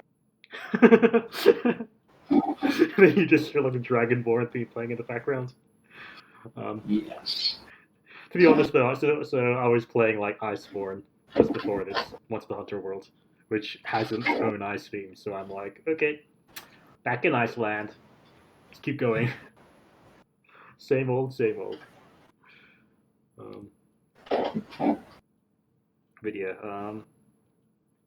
See, okay. So the main thing I wanted to briefly touch upon, um, to help sort of close this off, there, is that the one thing I found interesting is that this sort of post-game legendary hunt that Crown Hunters seem to revolve around is actually something they've done a lot before. Like the end of Omega Ruby Now the Sapphire, where once you finish the game, you're just going around doing all of the side quests to catch like all the legendaries, um, which I believe, and to a lesser extent with Ultra Sun and Ultra Moon, where you're going through the where you're riding your Soul Galileo through ultra space to catch all of those legendaries. Um, and what I find is that the sort of Dynamax adventures and things like that just replace it. But rather than putting them in the base game like they did with those previous games, they are selling it as an optional DLC. Um, which ethically and like business wise, I'm not so sure I want to support or agree with. Um, what do you all think about that? As I guess On that, here's my thoughts on it. On one hand, it's kind of shit that we get the base game and then the stuff that completes it gets packaged out later into DLC. Yeah. But on the other hand, Pokemon's entire model for most of its lifetime has been, we'll release these early games, and then we're going to release a whole new version later that's polished up and has additional stuff and everything. So honestly, given the choice between buying Sword and then getting some DLC and that adds to the experience and completes the experience versus getting Sword and then this next November buying Pokemon Gun with all the add-ons and stuff, I'll take the DLC route. So It also helps though that my opinion on this is partially swayed by it being on the Switch because for a lot of previous games, I'd buy both of the games, and a lot of the motivation for that was to have one be the main master file and one that I would use for replays. But here, one game I can just make another profile and replay the one game whenever. right. So there's less incentive to want another one too. So I want to disagree with your assessment on two grounds. One is that while I agree that releasing a DLC is better than selling you multiple games, I wouldn't say it's good. I just say it's less bad. And I feel like that this is something that they could have improved on. Um, but I think my bigger complaint is that the base game of Pokemon Sword and Shield's post game is already non-existent. Um, it's basically Pokemon Red Blue levels where you just do this one extra dungeon at the end. Fair. Like you know, Um, like even Crystal, like Pokemon Silver and Gold had a very expansive post game. Even the initial release of a new generation had a better post game than Sword and Shield had, except for the first years of games. And if you're comparing a game released in 2019 to a game released 20 years prior, and saying it's around the same level, you're having some issues, I think, there. Yeah. On that particular note, here's my thoughts. I'm hoping, like, this year is first year in a long time they haven't had a new actual game come out. I'm hoping that now that they're doing stuff like this DLC, they maybe finally change their cycle to where they can just take more time on each game, and then what bits they can't get in an actual cycle, they can maybe put in DLC, but they can actually, finish a game instead of giving us what they can do in like a year or two of work and then having to rush on the next one so they can keep churning. Yeah, I do agree. I feel like, how to put it? There are a lot of game companies right now. A lot of game companies are making a lot of really, really good games. And I feel like at least Game Freak with a Nintendo should feel a bit more relaxed. And let like other I feel like that's partially. Sorry? I feel like that's partially just because Pokemon is so huge and it has more revenue income than like Mario or Zelda. They do like the various plushies, the anime, anything else like that is so much bigger. Sorry. Excuse you, I have a Mimikyu plushie that I love. I have a Dragonite plushie, okay? Don't touch it. It comes with me everywhere I go. Sorry, the fact that it appeals to so many different audiences with the cute Pokemon, cool Pokemon, stuff like that like people would buy different merch for it. Just the wider appeal than it has to other people. I feel like that's why they kind of always try to like rush things out because they need to keep on top of that, and it is unfortunate, but I at least understand like why they do it. Yeah. And I am very thankful that they are releasing a new game this November. Yeah, I guess it's good they're giving it more time. Well, they have released some Pokemon game-ish things this year, haven't they? I mean, they released that Pokemon teeth brushing game. If you've done that Pokemon teeth brushing game, please let us know in the comments down below. There's also a Pokemon Cafe thing, which honestly had some really cute graphics, I think. Okay. But I've barely seen any of them. Okay. That Dragonite is adorable. Sure. But yeah. But yeah, so I feel like, yeah, I guess it is having the DLC replace a third release of the game is, I think, an improvement. But ultimately, isn't good. And ultimately, I feel like relying on this post-DLC release and post-game DLC does diminish the game overall. That's fair. Especially given that extra time. Like, I guess, so earlier I was talking about how I felt like sort of your enjoyment of the base game might have been diminished by waiting so long, exploring the wild area before going to the fourth and later badges. To a significant extent, I feel like all of us experienced that after completing the base game before going to the DLC games, where we all have that time to do everything, get overpowered, finish everything, and then now we're like, oh, well, there's nothing left in these DLC, and it just feels really insufficient. I've had at least one friend who relished the idea of hating Leon so much that she broke every record that he had and wanted to watch Leon become more and more of a whiny little boy because like his legacy is just ending. That's why she did like a tower when she usually doesn't do it, and I think that's funny. I can roll with that. I'm a big fan of like emergent video game storytelling. Sure, that definitely fits in that pattern. But yeah, I guess that's more or less what we want to talk about. Does anyone else have anything they want to say before we go into like our sort of closing thoughts? Oh, right. I forgot to bring up during the Dynamax adventures. Yep. So here's a thought of something that I half jokingly, half seriously wish they'd have done to kind of retroactively improve AI raids. Uh-huh. You know how, I mean, at the end, it's kind of everyone gets to keep one Pokemon they catch, right? Yep.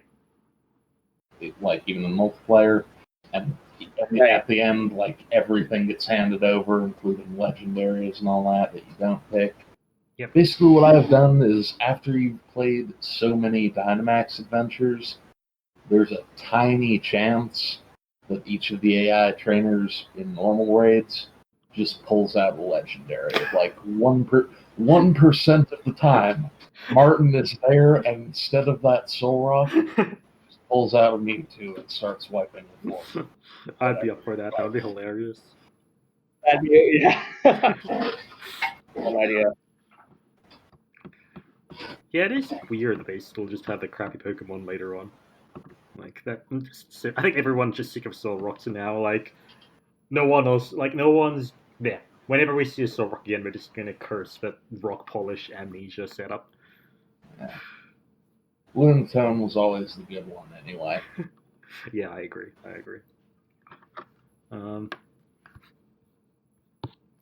My last comments is the sort of possibly racism in Rose, in Chairman Rose, which I think was made even worse. Sorry? You never talked about that here. Here we're going to talk about the potential racist caricature of Chairman Rose. So maybe this might sound racist the way I'm saying it, as someone who is not of the sort of thing I'm talking about. But as far as I think the most valid reading of their intention, Rose is an incredibly racist caricature of South Indian culture. So Rose, being the main villain of Pokemon Sword and Shield, is the chairman of a large technology conglomerate in the United Kingdom. And so the United Kingdom as a whole, in the real world, has a very significant South Asian population related to colonialism that they did within that region classically in the past. And additionally, a lot of modern technology companies like Google, like Microsoft, are headed by people from South Asia. So having a dark-skinned character in Chairman Rose in the sort of Pokemon equivalent of the United Kingdom as a tech conglomerate, and then having his key Pokemon being called Copper Raja, an Indian elephant, feels a bit weird to me. To be fair, though, is that its name in the Japanese version? I don't know, but what does make it worse? I believe his name is still Rose. Sorry, Copper Raja or Rose? Both. So I guess if I look it up in Boba, Copper Raja in Japanese is Diododu, apparently. I don't know what that means. Which I guess, if I stop down... yeah, okay, yes, it just means some sort of king thing. Kingship. Well, at least in English, the English name definitely has that sort of strong racial coding.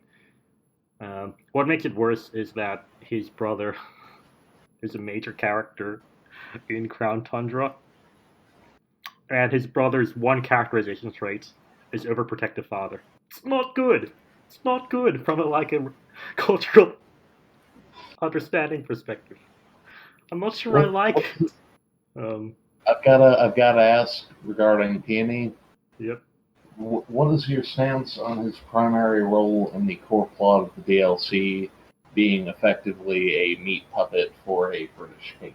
Oh my gosh, I didn't even think of that until now. Oh my god. Forgot. Okay, fine. So he has two characteristic traits. One, being a meat puppet for an English king, and two, being an overprotective father. And his brother is a CEO of a tech conglomerate. Okay, that's actually really yikes. As someone who hasn't really looked that deep into Pokemon and have listened to you talk about it, no real opinions, but I'm kind of laughing in the background. Okay, I very well might be overthinking it, but I feel like you need to appreciate the sort of subtext. Like, if this is something that they unconsciously wrote, like either in the initial Japanese release or in the translation, I feel like this is, to an extent, an issue and something that people should be cognizant of. If you accidentally write something racist, that doesn't make it not racist. Yeah, I understand. That's why I'm laughing in the background, because I don't want to think about this. It feels like it's over my head, partially because I'm not the person that would be. Yeah. I don't guess want to none of say us are a South person Asian. that's not a. So none of us are South Asian. Yeah, yeah. But yeah, I just, Like I feel like you have a valid reading of it, which makes it kind of hilarious. yeah. It's just they racially code, like the one person they actually racially code in the entire Pokemon series thus far is the villain. Not good. But then yeah, I guess like it's not a problem with the game. It doesn't make the game any worse as a game. Just something that's worth thinking about and being, oh, let's try and not do that if we ever write our own things or make our own games. Yeah. Um, Yeah, it's definitely a landmine to be aware of. So. Don't cancel Pokemon just for this. Just keep it in mind. Yeah. So yeah, I guess closing thoughts. So Shiny, do you have any closing thoughts on like Pokemon or like what you think coming up and all that good stuff? I'm eager to see where they go from here. Particularly, do they just wait until Gen 9? Are they going to try and squeeze in a remake? Are they going to do another set of DLC at some point? Because I mean, we're still missing a couple hundred things. True. And there's definitely gameplay improvements they could add still, like hell for the competitive side. Give us a reverse palm cat for 0 IVs. That'll be really cool. So we don't need to breed all of the no goods. What about you, Persona? Slash Jimmy. Just from like a perspective as from the series as a whole, I kind of been noticing like they go back and forth with the series sometimes, Yes. where like one generation is them trying out the hardware, and then the next generation is them doing something interesting with the hardware or like interesting with it. Just for an example, Gen 6 in Kalos region was them trying out the 3DS, and then Gen 7 was them doing something interesting with it, with all the things that you could do with it. I feel like Gen 8 is doing that as well, where they're testing out the hard drive, and then if they do a Gen 9, if then they're going to do something interesting with the Switch's capabilities. And I feel like that might be the case that happens here. So even though I was really down on Sword and Shield, I am at least interested in seeing what they do with the series afterwards. Right. Like if they're going to keep Dynamaxing or if they're going to do something else as well, of course. But I'm just interested in like a more story focused game. And I feel like Gen 7, Gen 5, both of those were pretty story heavy, so maybe Gen 9 will be as well. Right. Yeah, it makes sense. I see where you're coming from. I guess in my opinion, I sort of hope they're done with this generation. Like I'm saying, like the Crown Tundra and the Isle of Armor, though Crown Tundra not being too bad, still has issues with like, continuing an adventure that's more or less already done with. I almost wish they'd start anew with a new series of games. And a lot of the criticism people had from like pre-release even into the actual release, while overblown, is I think valid. Um, like a lot of points with XP share, with Dexit, even with the graphics, are valid, even if they aren't the most important. And I sort of hope they improve upon that for the next games. And yeah, I feel like well, they're definitely going to make a new game, and I just hope that they take the lessons from those and help make the next game even better. I feel like this game had the opportunity to perhaps be the best game with a sort of game feel, how dramatic the gym battles are, and things like that. But they sort of squandered it with basically being an incomplete game to a big extent. But yeah, I guess those are my thoughts on it. Yeah, overall, I agree with that. Yeah.